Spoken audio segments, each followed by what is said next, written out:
देख रहे हैं प्रदेश का नंबर 1 चैनल ABB न्यूज।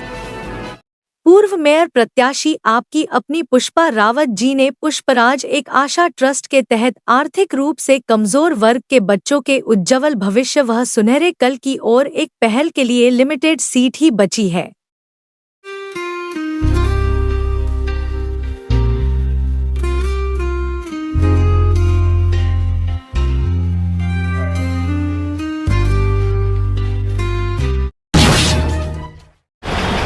नमस्कार, आप देख रहे हैं ABB न्यूज़। मैं हूं आपके साथ आपका दोस्त, आपका होस्ट संजय शर्मा। आज हम बात करते हैं तो जिला अध्यक्ष हैं कांग्रेस के, समाज सेवी भी हैं और क्या क्या कहूँ, समाज सेवी भी हैं और क्या क्या कहूँ, इनके बारे में किसी परिचय के मोहताज नहीं है। तो आज बात करते हैं नगर निगम की तानाशाही को लेकर। नगर निगम की तानाशाही है कि 1 गुना से लेकर 4 गुना तक वो हाउस टैक्स बढ़ा रहे हैं, जिससे जनता त्रस्त है, जनता को उसका दंड झेलना पड़ रहा है। तो आज बात करते हैं सतीश शर्मा जी। सतीश शर्मा जी, बहुत बहुत स्वागत है आपका हमारे न्यूज़ चैनल में।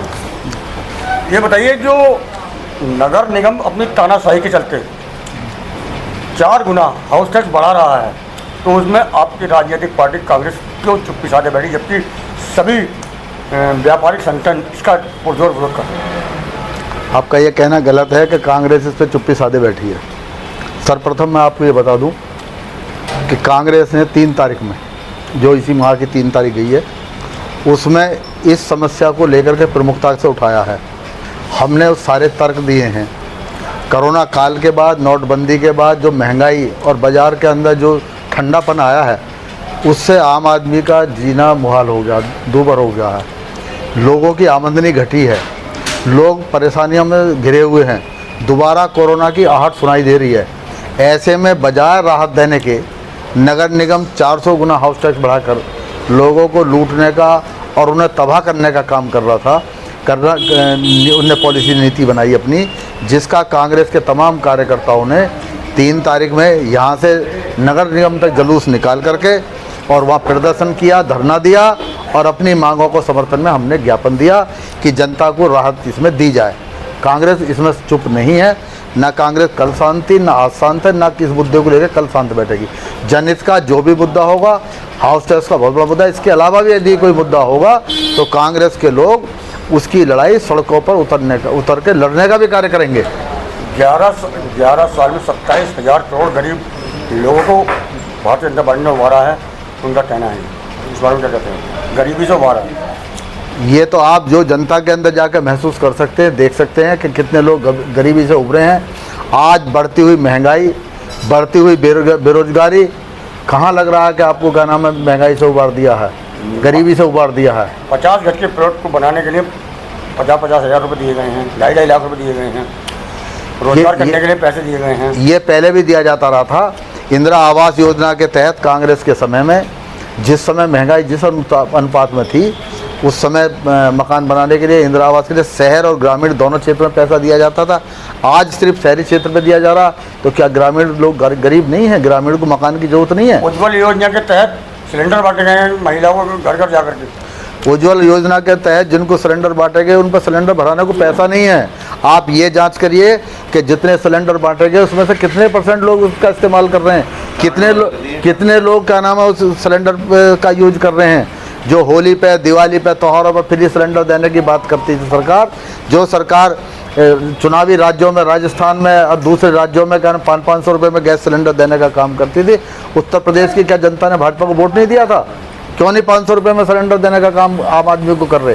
ये सारा झूठ है, फरेब है, सिर्फ जनता को गुमराह करने की नीति है। 11 सालों के अंदर भारतीय जनता पार्टी के नेताओं ने सिर्फ जुमलेबाजी की है, जनता को गुमराह करने का कार्य किया है। कोई एक ऐसा कदम नहीं है जिसे ये कहा जा सके ये सरकार जनहित की सरकार है। कम से कम 80 करोड़ लोगों को फ्री राशन दे रही है भाजपा सरकार, और 12-12 हज़ार रुपये बाथरूम बनाने के लिए दिए गए हैं। उस बारे में क्या कहेंगे आप? जहाँ तक राशन देने का सवाल है, राशन में आज सिर्फ गेहूँ और चावल 2 चीज़ मिल रही है। कांग्रेस के शासन में मिट्टी का तेल मिलता था, कपड़ा मिलता था, पाम ऑयल मिलता था, तमाम सब चीज़ें बड़ी तादाद में मिलती थी। आज जो राशन बट रहा है उसके अंदर भी कितना बड़ा भ्रष्टाचार ये सरकार करा रही है। आप दुकानों पर जाएं, जाकर के देखिए कितने किलो पर यूनिट जो देने का वादा, क्या उपभोक्ता को वो चीज़ मिल रही है? ये इससे कुछ नहीं होने का। आज सरकार का फर्ज है चिकित्सा और शिक्षा दो चीज़ फ्री करे। आज सबसे बड़ी लूट लोगों के साथ में शिक्षा के क्षेत्र में हो रही है और चिकित्सा के क्षेत्र में हो रही है। आप क्या नाम है, लोगों को 2 किलो राशन दे के 4 किलो राशन दे करके उसकी मूलभूत समस्याओं से ध्यान नहीं हटा सकते। मेरा एक आखिरी सवाल है आपसे, क्या कारण रहा कि जो 2014 के बाद से कांग्रेस का जनाधार घटा है और कांग्रेस एक मित्र समान सी हो गई है, क्या कहना चाहेंगे आपका? देखिए, 2014 का चुनाव एक झूठ पर आधारित चुनाव था। जिन घटनाओं को लेकर के दिल्ली के अंदर बहन के साथ एक दुखद घटना हुई, उसको लेकर के एक नैरेटिव गढ़ा गया जिसके पीछे संघ और बाबा रामदेव को मंच पर बैठाया गया। आप पार्टी उभरी, दिल्ली में सरकार बनाई, एक माहौल पूरे देश के अंदर कांग्रेस के खिलाफ बनाया गया जिसके षड्यंत्र का शिकार कांग्रेस पार्टी हुई। उस दिन के बाद में जैसे जैसे सत्ता इनकी आगे चली है, लोगों की समझ में आज आ रहा है झूठ और सच में क्या फ़र्क था।